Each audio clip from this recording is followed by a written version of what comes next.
ಉಚ್ಚಾಟನೆ ಮಾಡೋಕ್ಕೆ ಎಷ್ಟು ದಿವಸ ಬೇಕಾಗಿತ್ತಾ? ಇದನ್ನು ಶಿಸ್ತಿನ ಪಕ್ಷ ಅಂತ ಹೇಳ್ತಾರೆ, ಅಶಿಸ್ತನನ್ನು ಸಹಿಸೋದಿಲ್ಲ ಅಂತ ಹೇಳ್ತಾರೆ, ಯಾರು ಪಕ್ಷದ ವಿರುದ್ಧವಾಗಿ ಮಾತಾಡ್ತಾರೆ ಅವರನ್ನು ತೆಗೆದುಹಾಕ್ಬಿಡ್ತೀವಿ ಅಂತ ಹೇಳ್ತಾರೆ. ಇವತ್ತರೆಗೂ ಒಬ್ಬರು ಯತ್ನಾಳನ್ನು ತೆಗೆದುಹಾಕೋದಕ್ಕೆ ಅವ್ರಿಗೆ 1-2 ವರ್ಷ ಬೇಕಾಯಿತು. ನೀವು ಹಾಕಿರೋದು ಭಯೋತ್ಪಾದಕರ ಮೇಲೆ, ಅವರು ನೇರವಾಗಿ ಭಾರತದ ಮೇಲೆ ನಾಗರಿಕರ ಮೇಲೆ ಯುದ್ಧ ಮಾಡಿದಾರಲ್ವಾ, ಸೆಲ್ ದಾಳಿ ಮಾಡಿದಾರಲ್ವಾ, ಅದಕ್ಕೆ ಪ್ರತೀಕಾರ ಏನು? ಅದಕ್ಕೆ ಏನು ಮಾಡ್ತಾ ಇದ್ದೀರಿ? ಅದಕ್ಕೆ ಪ್ರತೀಕಾರ ಯುದ್ಧ ವಿರಾಮ.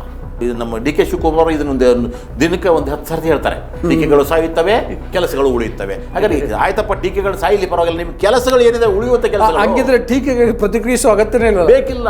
ಬರೀ ಹೆಸರು ಬದಲಾಯಿಸಿ ಗ್ರೇಟರ್ ಬೆಂಗಳೂರು ಅಂತ ಮಾಡಿದ್ರೆ ಬೆಂಗಳೂರು ಗ್ರೇಟ್ ಆಗೋದಿಲ್ಲ. ಇಲ್ಲಿರ್ತಕ್ಕಂಥ ಸಮಸ್ಯೆಗಳನ್ನು ಹೇಳಿ. ನೀವು ಮಳೆ ಬಂದಾಗ ನಗರ ಪ್ರದರ್ಶನ ಮಾಡಿದ್ರೆ ಆಗೋದಿಲ್ಲ, ಮಳೆ ನಿಂತಾಗ ನಗರ ಪ್ರದರ್ಶನ ಮಾಡಿ ಸಮಸ್ಯೆ ಏನಂತ ನೋಡ್ಕೊಳ್ಳಿ. ಬರೀ ದ್ವೇಷ, ಭಾಷಾ ದ್ವೇಷವನ್ನು ಯಾಕೆ ಹುಟ್ಟಿಸ್ತೀರಿ ನೀವು? ಯಾಕಂದ್ರೆ ನಮ್ಮ ಕನ್ನಡ ನಾಡಿನ ಒಂದು ಭಾಷೆ ಅಲ್ವಾ ಅದು, ಉರ್ದು ಸಹಿತ ಈ ದೇಶದ ಭಾಷೆ ಅಲ್ವಾ ಉರ್ದು ಸಹಿತ. ನಮಸ್ಕಾರ ವಾರ್ತಾ ಭಾರತೀಯ ವೀಕ್ಷಕರಿಗೆ, ಇವತ್ತಿನ political.com ಕಾರ್ಯಕ್ರಮಕ್ಕೆ ಸ್ವಾಗತ. ನಾನು ಧರಣೀಶ್ ಪುಕ್ಕಿನಕೆರೆ. ರಾಜ್ಯ ರಾಜಕಾರಣದಲ್ಲಿ ಹಲವಾರು ಬೆಳವಣಿಗೆಗಳಾಗ್ತಿದ್ದಾವೆ. ಆ ಪೈಕಿ ಬಹಳ ಪ್ರಮುಖವಾದಂಥ ಬೆಳವಣಿಗೆ ಅಂತಂದರೆ, ಇಷ್ಟು ದಿನ BJP ವಿರುದ್ಧ ಬಂಡಾಯ ಸಾರಿದ್ದಂತಹ ಶಾಸಕರಾದಂಥ ಎಸ್.ಟಿ. ಸೋಮಶೇಖರ್ ಮತ್ತು ಶಿವರಾಮ್ ಹೆಬ್ಬಾರ್ ಅವರನ್ನು BJP ಉಚ್ಚಾಟನೆ ಮಾಡಿದೆ. ಇದಲ್ಲದೆ ಇನ್ನೂ ಹಲವಾರು ಕ್ರಮಗಳನ್ನು ಈ ಬಾರಿಯ ಭೇಟಿನಲ್ಲಿ BJPಯ ಉಸ್ತುವಾರಿ ರಾಧಾ ಮೋಹನ್ ದಾಸ್ ಅವರು ಕೈಗೊಳ್ತಾರೆ ಅನ್ನುವಂಥ ಮಾಹಿತಿಗಳು ಲಭ್ಯ ಆಗ್ತಿದ್ದಾವೆ. ಇದಲ್ಲದೆ ಕಾಂಗ್ರೆಸ್ನಲ್ಲೂ ಕೂಡ ಒಂದಷ್ಟು ಬೆಳವಣಿಗೆಗಳಾಗ್ತವೆ. ಏನಪ್ಪ ಅಂತಂದರೆ, ಮುಖ್ಯಮಂತ್ರಿ ಬದಲಾವಣೆ ವಿಷಯಕ್ಕೆ ಸಂಬಂಧಪಟ್ಟಂತೆ, ಸಂಪುಟ ಪುನರಚನೆಗೆ ಸಂಬಂಧಪಟ್ಟಂತೆ ಏನೇನೋ ಚರ್ಚೆಗಳು ಶುರು ಆಗಿದ್ದಾವೆ. ಅದನ್ನು ನೋಡೋಣ. ಇವೆರಡರ ಹೊರತಾಗಿ ಕಾಂಗ್ರೆಸ್ ಮತ್ತು BJP ನಡುವೆ ಒಂದು ಹೊಸ ಒಡೆದಾಟ ಅಥವಾ ಕಿತ್ತಾಟ ಕೂಡ ಶುರುವಾಗಿದೆ. ಅದನ್ನು ಕೂಡ ಚರ್ಚೆ ಮಾಡೋಣ. ಇದೆಲ್ಲವನ್ನು ಚರ್ಚೆ ಮಾಡಲಿಕ್ಕೆ ನಮ್ಮ ಜೊತೆಗೆ ರಂಗ ಸಂಘಟಕರು ಮತ್ತು ಹಿರಿಯ ಪತ್ರಕರ್ತರು ಆದಂತಹ ಶಶಿಕಾಂತ್ ಯಡಳ್ಳಿ ಅವರಿದ್ದಾರೆ. ಅವರನ್ನು ಕಾರ್ಯಕ್ರಮಕ್ಕೆ ಸ್ವಾಗತಿಸ್ತೀನಿ. ವೀಕ್ಷಕರೇ, ಅವ್ರ ಜೊತೆ ಚರ್ಚೆಯನ್ನು ನಾನು ಮಾಡ್ತೀನಿ. ಅದಕ್ಕೂ ಮೊದಲು ನಿಮಗೆ ಮನವಿ ಮಾಡ್ತಿದ್ದೀನಿ, ನೀವು ಇನ್ನೂ ವಾರ್ತಾ ಭಾರತಿಯನ್ನು ಸಬ್ಸ್ಕ್ರೈಬ್ ಮಾಡಲಿಲ್ಲ ಅಂತಂದರೆ ದಯವಿಟ್ಟು ಸಬ್ಸ್ಕ್ರೈಬ್ ಮಾಡಿ, ಹಾಗೆ ಲೈಕ್ ಮಾಡಿ, ಶೇರ್ ಮಾಡಿ. ಈಗ ವಿಡಿಯೋವನ್ನು ಶುರು ಮಾಡ್ತೀನಿ. ಸರ್, ಕಾರ್ಯಕ್ರಮಕ್ಕೆ ಸ್ವಾಗತ ಒನ್ಸ್ ಅಗೈನ್. ಈಗ ಈ ಬಹಳ ದಿನಗಳಿಂದ ಆಗ್ತದೆ ಅಂತಿತ್ತು, ಇವತ್ತಾಗಿದೆ. ಏನಪ್ಪ ಅಂತಂದರೆ, BJPಯವರು ಶಾಸಕರಾದಂಥ ಎಸ್.ಟಿ. ಸೋಮಶೇಖರ್ ಮತ್ತು ಶಿವರಾಮ್ ಹೆಬ್ಬಾರ್ ಅವರನ್ನು ಉಚ್ಚಾಟನೆ ಮಾಡಿದ್ದಾರೆ. ದಿಢೀರ್ ಕ್ರಮಕ್ಕೆ ಏನು ಅನಿಸುತ್ತೆ ನಿಮಗೆ? ಉಚ್ಚಾಟನೆ ಮಾಡೋಕ್ಕೆ ಎಷ್ಟು ದಿವಸ ಬೇಕಾಗಿತ್ತಾ? ಇದನ್ನು ಶಿಸ್ತಿನ ಪಕ್ಷ ಅಂತ ಹೇಳ್ತಾರೆ, ಅಶಿಸ್ತನನ್ನು ಸಹಿಸೋದಿಲ್ಲ ಅಂತ ಹೇಳ್ತಾರೆ, ಯಾರು ಪಕ್ಷದ ವಿರುದ್ಧವಾಗಿ ಮಾತಾಡ್ತಾರೆ ಅವರನ್ನು ತೆಗೆದುಹಾಕ್ಬಿಡ್ತೀವಿ ಅಂತ ಹೇಳ್ತಾರೆ. ಇವತ್ತರೆಗೂ ಒಬ್ಬರು ಯತ್ನಾಳನ್ನು ತೆಗೆದುಹಾಕೋದಕ್ಕೆ ಅವ್ರಿಗೆ 1-2 ವರ್ಷ ಬೇಕಾಯಿತು. ಇವಾಗ ಇವರು ಮಾನಸಿಕವಾಗಿ ಕಾಂಗ್ರೆಸ್ಸಿಗೆ ಪರವಾಗಿ ಇರ್ತಕ್ಕಂಥ ಇಬ್ಬರು ಶಾಸಕರು, ಅವರು ಈಗಾಗಲೇ ಇದಕ್ಕೆ 2 ವರ್ಷ ಬೇಕಿರಲಿಲ್ಲ. ಆದರೂ ಆಳದು ತೂಗಿ ಇನ್ನೇನು ಅಕ್ಕಪಕ್ಕ ಎಲೆಕ್ಷನ್ ಇಲ್ಲ ಅಂತ ನೋಡಿಕೊಂಡು ಇವುಗಳೆಲ್ಲ ನೋಡಿಕೊಂಡು ಈ ಸದ್ಯಕ್ಕೆ ತೆಗೆದಿದ್ದಾರೆ. ಆಮೇಲೆ ಈಗ ನಮ್ಮ ಕರ್ನಾಟಕದಲ್ಲಿ BJP ಪಕ್ಷದ ಪರಿಸ್ಥಿತಿ ಬಹಳ ಹೀನಾಯವಾಗಿದೆ. ಅವರು ಯಾವುದೇ ಹೋರಾಟವನ್ನು ಸುಮ್ಮನೆ ವಿರೋಧಕ್ಕಾಗಿ ವಿರೋಧಿಸ್ತಾರೆ ಹೊರತಾಗಿ. ಅಲ್ಲ, ನಾನು ಬರ್ತೀನಿ. ಆ್ಯಕ್ಚುಲಿ ಈಗ ರಾಜ್ಯ BJP ಉಸ್ತುವಾರಿ ರಾಧಾ ಮೋಹನ್ ದಾಸ್ ಅವರು ರಾಜ್ಯಕ್ಕೆ ಬಂದಿದ್ದಾರೆ. ಬಂದು ಇವತ್ತು ಹಿರಿಯ ನಾಯಕರ ಜೊತೆಗೆಲ್ಲ ಸಭೆ ಮಾಡಿದ್ದಾರೆ. ಆಮೇಲೆ ಅವರು ಈ ಆಪರೇಷನ್ ಸಿಂಧೂರದ ಬಗ್ಗೆ ಇಡೀ ಆ ವಿಷಯವನ್ನು ಹಳ್ಳಿಗೆ ತಲುಪಿಸ್ಬೇಕು ಅನ್ನೋ ನಿಟ್ಟಿನಲ್ಲಿ ನಾವು ಪ್ಲ್ಯಾನ್ ಮಾಡ್ತಿದ್ದಾರೆ. ಅದಲ್ಲದೆ ಕೋರ್ ಕಮಿಟಿ ಸಭೆ ಮಾಡ್ತಾರಂತೆ. ಅವರು ಬಂದಿದ್ದಾರಲ್ಲ, ಅದರ ಕಾರ್ಯಸೂಚಿಯ ಮೊದಲ ಭಾಗ ಈ ಶಿವರಾಮ್ ಹೆಬ್ಬಾರ್ ಮತ್ತು ಎಸ್.ಟಿ. ಸೋಮಶೇಖರ್ ಅವರನ್ನು ಉಚ್ಚಾಟನೆ ಮಾಡಿದ್ದಾರೆ. ಸೊ ನನ್ನ ಪ್ರಶ್ನೆ ಏನಂತಂದರೆ, ನೀವು ಹೇಳ್ದಂಗೆ ಇಷ್ಟು ದಿನ ಇಲ್ಲದೆ ಇರುವಂತಹ ಸಮಸ್ಯೆ ಈಗ ಯಾಕೆ ಉದ್ಭವ ಆಯಿತು? ಈಗ ದಿಢೀರಂತೆ ಯಾಕೆ ಅವರು ಏನೋ ಉಚ್ಚಾಟನೆ ಮಾಡಿದರು ಅಂತ ಅನಿಸುತ್ತೆ ನಿಮಗೆ? ಇಲ್ಲ, ಅದು ತುಂಬ ದಿವಸದಿಂದ ಇತ್ತು. ಇವಾಗ ನಾನು ಹೇಳಿದ್ನಲ್ಲ, ಹೀನಾಯ ಪರಿಸ್ಥಿತಿ ಇರುವಾಗ ಅದನ್ನು ಹೇಗಾದರೂ ಮಾಡಿ BJPಯನ್ನು ಮತ್ತೆ ಸಕ್ರಿಯವಾಗಿ ಸಂಘಟಿಸಬೇಕಾಗಿದೆ. ಯಾಕಂದರೆ ಅಲ್ಲಿರ್ತಕ್ಕಂಥ ನಾಯಕತ್ವವೇ ಸಮಸ್ಯೆ ಇದೆ. ಒಂದೊಂದು ನಾಯಕತ್ವಕ್ಕೂ ಒಂದೊಂದು ಹೊಂದಾಣಿಕೆ ಆಗ್ತಾ ಇಲ್ಲ. ಒಬ್ಬೊಬ್ಬರು ಒಂದೊಂದು ಹೇಳಿಕೆ ಕೊಡ್ತಾ ಇದ್ದಾರೆ. ಹಾಗೂ ಕೇಂದ್ರ ಸರ್ಕಾರವನ್ನು ಬೆಂಬಲಿಸಿ ಅದನ್ನು ಪ್ರಚಾರ ಮಾಡ್ತಕ್ಕಂಥ ಕೆಲಸಗಳು ಆಗ್ತಾ ಇಲ್ಲ. ಆದ್ದರಿಂದ ಹೈಕಮಾಂಡಿಗೆ ಕರ್ನಾಟಕ ರಾಜ್ಯದ BJP ಬಗ್ಗೆ ಮೊದಲಿನಿಂದಲೂ ಅಸಮಾಧಾನ ಇದೆ. ಇಲ್ಲಿ ಏನೂ 6 ಕೇಳ್ತಾ ಇಲ್ಲ, 3 ಕೀಳ್ತಾ ಇಲ್ಲ, ಇವ್ರು ಏನೂ ಮಾಡೋಕ್ಕೆ ಸಾಧ್ಯತೆಗಳಿಲ್ಲ. ಮೋದಿಯವರ ವರ್ಚಸ್ಸು ಮತ್ತು ಫೇಸನ್ನು ಇಟ್ಕೊಂಡ್ಬಿಟ್ಟು ಇಲ್ಲಿ ಏನೂ ಮಾಡೋಕ್ಕಾಗ್ತಾ ಇಲ್ವಲ್ಲ ಅಂತ ಒಂದು BJP ಹೈಕಮಾಂಡಿಗೆ ತನ್ನದೇ ಆದ ರೀತಿಯಲ್ಲಿ ಅಸಮಾಧಾನ ಇದೆ. ಅದನ್ನು ಹಲವಾರು ರೀತಿಯಲ್ಲಿ ಅವರು ವ್ಯಕ್ತಪಡಿಸಿದ್ದಾರೆ. ಯಡಿಯೂರಪ್ಪ ಅವರು ಮುಖ್ಯಮಂತ್ರಿ ಆಗಿದ್ದಾಗೂ ಹಿಡಿದು ಇಲ್ಲಿವರೆಗೂ ವ್ಯಕ್ತಪಡಿಸಿದ್ದಾರೆ. ಇವಾಗ ಅವರಿಗೆ ಅನಿವಾರ್ಯ ಆಗಿದೆ ಏನು ಅಂದರೆ ಈಗ ಮತ್ತೆ ಬಿ ಜೆ ಪಿಯನ್ನು ಮತ್ತೆ ಮರುಪ್ರತಿಷ್ಠಾಪನೆ ಮಾಡಬೇಕು, ಪಕ್ಷವನ್ನು ಸಂಘಟನೆ ಮಾಡಬೇಕು ಅಂತ ಅದಕ್ಕೆ ಇವರು ಏನು ಮಾಡಿದ್ದಾರೆ, ರಾಧಾ ಮೋಹನ್ ದಾಸ್ ಅವ್ರನ್ನ ಅಲ್ಲಿಂದ ಕಳಿಸಿದ್ದಾರೆ. ಏನಾದರೂ ಮಾಡಿ ಪ್ಯಾಚಪ್ ಮಾಡಿ ಯಾವ್ದು ಸರಿ ಇಲ್ಲ ಅದನ್ನು ಸರಿಪಡಿಸಿ ಅಂತ ಕಳಿಸಿದ್ದಾರೆ. ಅವರು ಬಂದಿದ್ದಾರೆ. ಬಂದಾಗ ಇದು ಹೇಗೋ ಈ ತುಂಬ ದಿವಸದ ಹಿಂದೆ ಆಗ್ತಕ್ಕಂಥ ಕೆಲಸ, ಅವರೊಂದಿಬ್ಬರು ಯಾವಾಗಲೂ ಕಾಂಗ್ರೆಸ್ ಪರವಾಗಿ ಮಾತಾಡ್ತಾ ಇದ್ದಾರೆ. ಆದ್ದರಿಂದ ಅವ್ರನ್ನ ತೆಗೆದು ಹಾಕೋ ಕೆಲಸ ಮಾಡಿದ್ದಾರೆ. ಈಗ ನೋಡಿ, ಈಗ ತೆಗೆದುಹಾಕಿದ್ರು ಕಾಂಗ್ರೆಸ್ ಮೇಲೂ ಏನು ಪರಿಣಾಮ ಬೀರಲ್ಲ, ಬಿ ಜೆ ಪಿ ಮೇಲೂ ಏನು ಪರಿಣಾಮ ಬೀರಲ್ಲ, ಸುಮ್ಮನೆ ಒಂದು ವೇಸ್ಟ್ ಎಕ್ಸಸೈಸ್ ಅಂತ ಆಗುತ್ತಲ್ವ ಅಂತ. ಇಲ್ಲ, ನಾನು ಹೇಳ್ತಾ ಇರೋದು ಪರಿಣಾಮ ಬೀಳುತ್ತೆ. ಯಾಕೆ ಹೇಳಿ, ಅವರಿಬ್ಬರು ಬಿ ಜೆ ಪಿ ಅಂತ ಈಗ ನಾಮಕವಾಸ್ತ ಬಿ ಜೆ ಪಿಯಲ್ಲೇ ಇದ್ದರು. ಇವಾಗ ಏನಾಯಿತು, ಅವ್ರಿಗೆ ಇನ್ನೂ ಸ್ವಾತಂತ್ರ್ಯ. ಅವ್ರಿಗೆ ಬಿ ಜೆ ಪಿಯನ್ನು ಹೇಗೆ ಬೇಕಾದರೂ ವಿರೋಧಿಸೋಕ್ಕೆ ಇಷ್ಟು ದಿವಸ ಒಂದು ಮರ್ಜಿ ಹಿಡಿಬೇಕಾಗಿತ್ತು. ಅದರಲ್ಲಿ ನಾನು ಪಕ್ಷದಲ್ಲಿ ಇದ್ದೀನಪ್ಪ ಇರಬೇಕಾಗಿತ್ತು. ಆದರೆ ಇವಾಗ ಅದು ಇಲ್ಲ. ಅವ್ರಿಗೆ ಬಂಧನದಿಂದ ಬಿಡುಗಡೆ ಆದಂಗೆ ಆಯಿತು. ಅವರು ಹೇಗೂ ಮತ್ತೀಗ ಕಾಂಗ್ರೆಸ್ ಪರವಾಗಿ ನಿಂತ್ಕೊಳ್ತಾರೆ, ಕಾಂಗ್ರೆಸ್ಸಿಗೆ ಹೋಗ್ತಾರೆ. ಆ ಒಂದು ಆಲೋಚನೆ ಕ್ರಮದ ಜೊತೆಗೆ ಕಾಂಗ್ರೆಸ್ ಜೊತೆಗೆ ಆಮೇಲೆ ತತ್ಕ್ಷಣಕ್ಕೆ ಹೋಗೋಕ್ಕಾಗಲ್ಲ. ಯಾಕೆಂದ್ರೆ ಅವರು ಬಿಜೆಪಿ ಸಿಂಬಲ್ ಇಂದ ಗೆದ್ದಿರೋದ್ರಿಂದ ಹೋಗಿ ಕಾಂಗ್ರೆಸ್ಸಿಗೆ ಹೋಗ್ಬೇಕು ಅಂತಿಲ್ಲ ಸರ್. ಅವ್ರ ಕಾರ್ಯಕರ್ತರ ಪಡೆಯನ್ನ ಇವಾಗಿಂದನೇ ಶುರು ಮಾಡ್ತಾರೆ ಸರ್. ಅವರು ಮಾನಸಿಕವಾಗಿ ನಾವು ಬಿಜೆಪಿ ಎಲ್ಲ ನಾವು ಕಾಂಗ್ರೆಸ್ ಅಂತ ಶುರು ಮಾಡ್ತಾರೆ. ಸೊ ಬಿಜೆಪಿ ವಿರೋಧಿಯಾದಂಥ ಅಲೆಯನ್ನು ಶುರು ಮಾಡ್ತಾರೆ. ಅಂಥ ಸಂದರ್ಭದಲ್ಲಿ ಅವ್ರು ಏನು ಮತಕ್ಷೇತ್ರವನ್ನು ಪ್ರತಿನಿಧಿಸ್ತಾರೋ ಅಲ್ಲಿ ಬಿ.ಜೆ. ಪಿ ಅನ್ನೋದು ವಿರುದ್ಧವಾದಂಥ ಕೆಲಸಗಳನ್ನ ಇವ್ರು ಮಾಡೋಕ್ಕೆ ಶುರು ಮಾಡ್ತಾರೆ. ಹೀಗಾಗ್ಬಿಟ್ಟು ಅದು ಸ್ವಲ್ಪ ಡ್ಯಾಮೇಜ್ ಆಗುತ್ತೆ. ಅದಕ್ಕೆ ಬಿ.ಜೆ.ಪಿಗೆ ಸ್ವಲ್ಪ ಪ್ಲಸ್ ಆಗುತ್ತೆ, ಕಾಂಗ್ರೆಸ್ಸಿಗೆ. ಇದು ಗೊತ್ತಿರ್ತಕ್ಕಂಥದ್ದು. ಈ ಪ್ಯಾಚ್ ವರ್ಕ್ ಮಾಡ್ತಾಯಿದ್ದು ಇದು ಸುಮ್ಮನೆ ಒಂದು ಎಂದೂ ಆಗಬೇಕಾಗಿರೋದನ್ನು ಇವತ್ತು ಮಾಡಿದ್ದಾರೆ ಅಷ್ಟೇ, ಆ್ಯಕ್ಷನ್ ತೊಗೊಂಡಿದ್ದಾರೆ. ಬಿ.ಜೆ.ಪಿಲಿ ಇನ್ನೊಂದು ಬೆಳವಣಿಗೆ ಏನಂತಂದರೆ, ಈ ರಾಧಾ ಮೋಹನ್ ದಾಸ್ ಅವರು ಆಪರೇಷನ್ ಸಿಂಧೂರ್ ವಿಷಯವನ್ನು ಹಳ್ಳಹಳ್ಳಿಗೆ ತಲುಪಿಸ್ಬೇಕು ಅನ್ನೋ ಕಾರಣಕ್ಕೋಸ್ಕರ ಅದನ್ನು ಯಾವ ರೀತಿ ನಡೆಸಬೇಕು ಈ ಅಭಿಯಾನ ಅನ್ನೋ ನಿಟ್ಟಿನಲ್ಲಿ ಚರ್ಚೆ ಮಾಡ್ತಾರಂತೆ.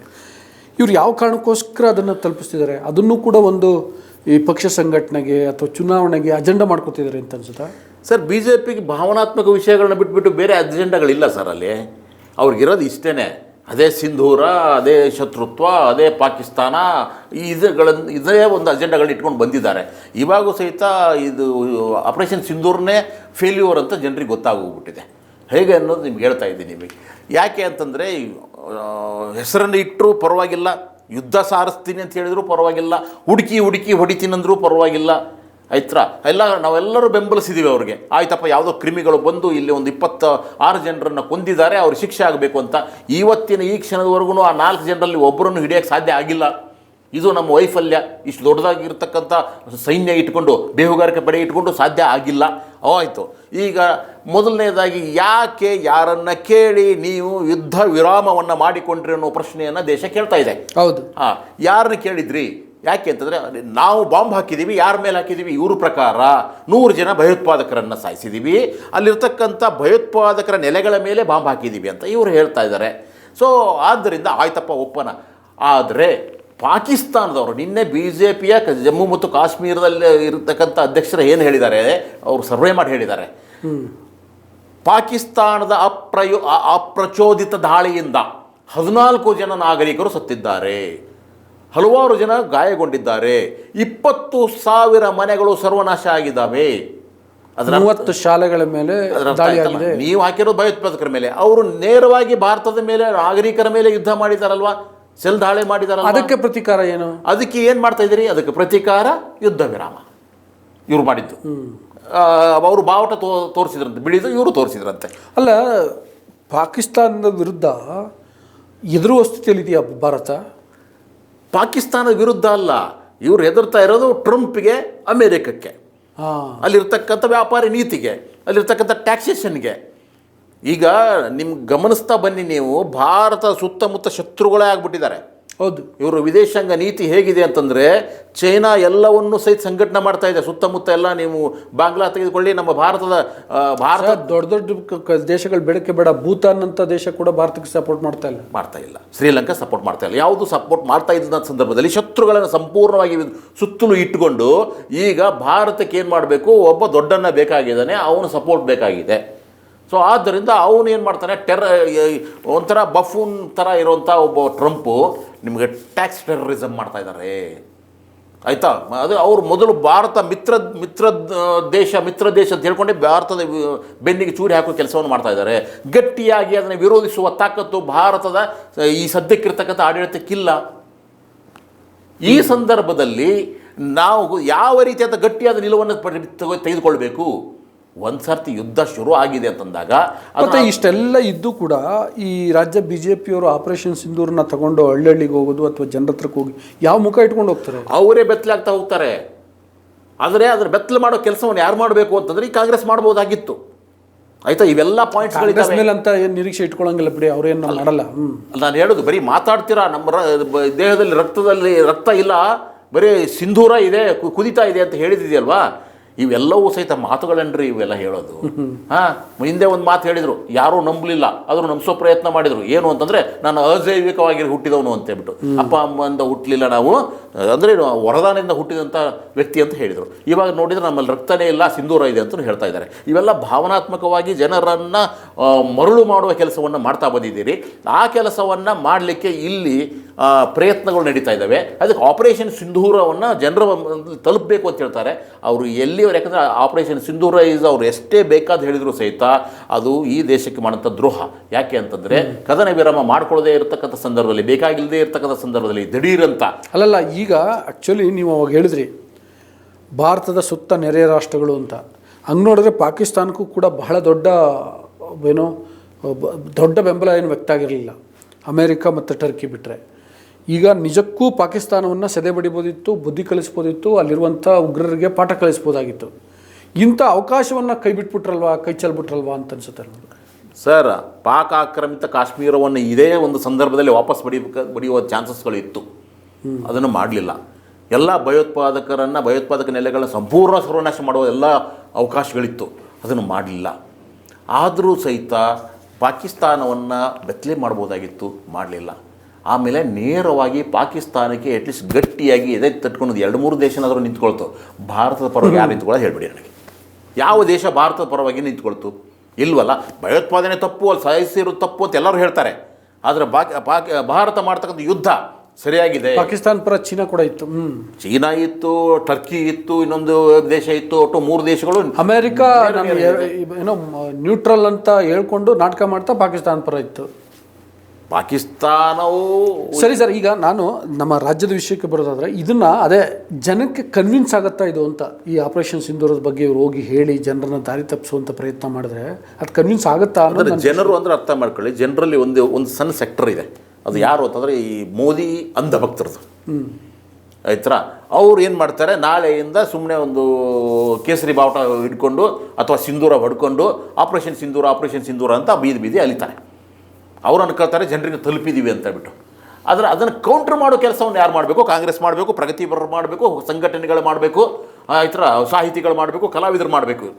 ಇಲ್ಲ, ಅದು ತಪ್ಪು, ಅದು ಅವ್ರು ತಪ್ಪಾಗಿ ಮಾಡಿದ್ದಾರೆ, ಇರೋ ಅವಕಾಶಗಳನ್ನ ಬಿಟ್ಟಿದ್ದಾರೆ, ಕದನ ವಿರಾಮ ಮಾಡಿದ್ದಾರೆ, ನಮ್ಮ ದೇಶಕ್ಕೆ ದ್ರೋಹ ಮಾಡಿದ್ದಾರೆ, ನಮ್ಮ ಸೈನ್ಯ ಎಲ್ಲ ಸಿದ್ಧತೆಯನ್ನು ಮಾಡಿಕೊಂಡಿತ್ತು, ಇದ್ದಕ್ಕಿದ್ದಂಗೆ ಸೈನ್ಯಕ್ಕೆ ಎಲ್ಲ ಸ್ವಾತಂತ್ರ್ಯ ಕೊಟ್ಟಿದ್ದೀನಿ ಅಂದ್ಬಿಟ್ಟು ಕೈ ಕಾಲು ಕಟ್ಟಿಬಿಟ್ಟು ಬೇಡ ಅಂತ ಹೇಳಿದರು.